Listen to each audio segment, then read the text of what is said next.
खबरों से पहले बड़ी खबर का रुख करेंगे। गिरिबाला सिंह की अग्रिम जमानत याचिका पर सुनवाई के दौरान जांच एजेंसी का ऐसा चेहरा सामने आया कि हर कोई सन्न रह गया। 13 मई 2026 को सुबह 9:42 पर सब इंस्पेक्टर दिनेश शर्मा एक मुख्य सबूत यानी लिगेचर जब्त करते हैं। मुख्य सबूत लिगेचर जब्त करते हैं।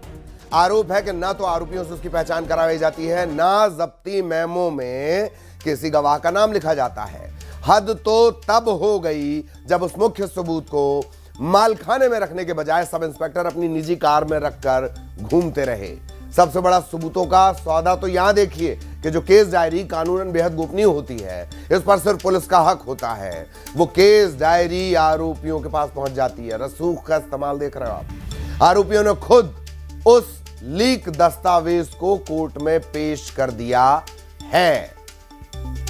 ट्विशा शर्मा मौत मामले में यह अब तक का सबसे बड़ा अपडेट है। हाईकोर्ट में इस बात का पर्दाफाश हुआ है, जांच एजेंसियों की घनघोर लापरवाही। यह लापरवाही नहीं है, यह ऐसा लगता है कि जानबूझकर रसूख को रास्ता दिया जा रहा था बच निकलने का।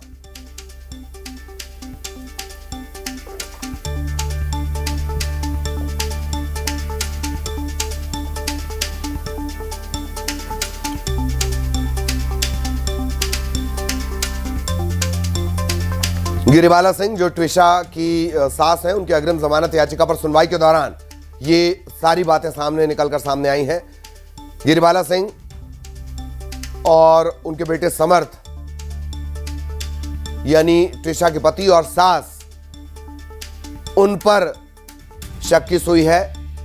13 मई 2026 को सुबह 9:42 पर जो सब इंस्पेक्टर थे दिनेश शर्मा, जो इस मामले की पड़ताल कर रहे थे, उन्होंने मुख्य सबूत यानी लिगेचर जब्त किया, लेकिन सबूत की कोई शिनाख्ती नहीं करवाई जाती। कोई जब्ती मेमो में किसी गवाह का नाम लिखने का नियम होता है। इस सबूत को मालखाने में रखने के बजाय सब इंस्पेक्टर अपनी निजी कार में रखकर घूमते रहते हैं। और केस डायरी कानूनन बेहद गोपनीय होती है, इस पर सिर्फ पुलिस का हक होता है। वो केस डायरी आरोपियों के पास पहुंच जाती है और आरोपी खुद उस लीक दस्तावेज को कोर्ट में पेश करते हैं। बहुत बड़ा पेच होगा ये। जब इस मामले का फैसला आएगा, यकीन जानिए, आज कल परसों, हफ्ता, महीना, साल भर बाद, इस बात को बिल्कुल याद रख लीजिएगा कि ये जो एक लाइन है, आरोपी खुद पुलिस की जो केस डायरी है, लीक दस्तावेज, उसे अदालत में सबमिट कर रहे हैं। बहुत ध्यान रखिएगा, ये पूरे मामले को पलटने वाला पेच साबित होने वाला है। ट्विशा मौत मामले में पुलिस पर सवाल उठ रहे हैं, पहले से ही उठ रहे हैं। ट्विशा के परिवार वाले लगातार सवाल उठा रहे थे। एफआईआर करने में इतनी देर हो जाती है क्योंकि गिरिबाला सिंह रिटायर्ड जज हैं, समर्थ पेशेवर क्रिमिनल लॉयर हैं। कानून की बारीक से बारीक छेद, कानून के पेंच अगर गिरिबाला और समर्थ को नहीं पता होंगे तो किसे पता होंगे?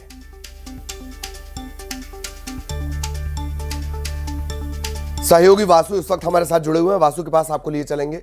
वासु, ये जो एक बड़ी बात निकलकर सामने आई है, सबूतों से जुड़ी हुई, लिगेचर से जुड़ी हुई और केस डायरी से जुड़ी हुई, ऐसा लगता है अदालत में पहुंचने से पहले केस पलट गया। वासु,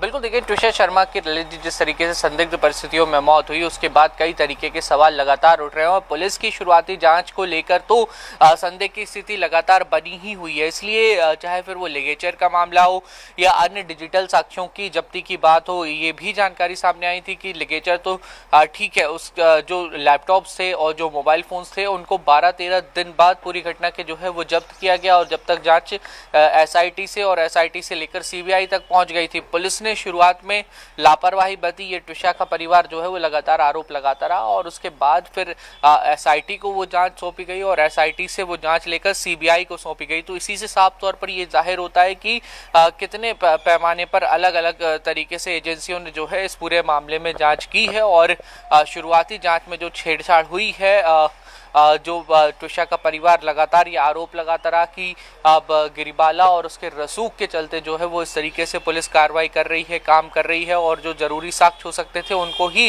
संकलित करने का काम नहीं किया गया। इन तमाम बातों को लेकर कोर्ट में भी आवेदन लगाया गया और कोर्ट ने भी पुलिस को और जांच एजेंसियों को लगातार दिशा निर्देश देने का जो काम है वो किया है। बहरहाल इस पूरे मामले में एक तरफ जहां सुनवाई चल रही है, वहीं सीबीआई अपने तरीके से इन्वेस्टिगेट कर रही है। अब तक कोई ठोस कंक्लूजन पे जो है वो सीबीआई भी नहीं पहुंच पाई है। गिरिबाला और समर्थ 16 जून तक जुडिशियल रिमांड पर हैं और तब तक देखना होगा कि सीबीआई क्या कुछ साक्ष्य जो है वो जुटा पाती है और क्या इस पूरे मामले में फाइनल सबमिशन हो पाता है, क्योंकि काफ़ी समय जो है वो अब कहीं ना कहीं हो चुका है। 2-3 एजेंसियां जांच जो है वो अपने अपने स्तर पर कर चुकी हैं। जो एफएसएल से लेकर जो तमाम तथ्य जुटाए गए थे, साक्ष्य जुटाए गए थे, उनकी रिपोर्ट्स जो है वो लगभग सीबीआई के पास पहुंच चुकी है। सेकेंड पोस्टमार्टम की जो रिपोर्ट है वो भी सीबीआई के पास है, जांच एजेंसी के पास है, लेकिन उसको पब्लिकली जो है वो जारी नहीं किया गया, पब्लिक डोमेन पर वो नहीं आई गई है। उसको पार्ट ऑफ इन्वेस्टिगेशन बताकर उसको गोपनीय रखने का काम किया गया है। तो अब देखना होगा कि जल्द ही इस पूरे मामले में क्या कुछ खुलासे और होते हैं।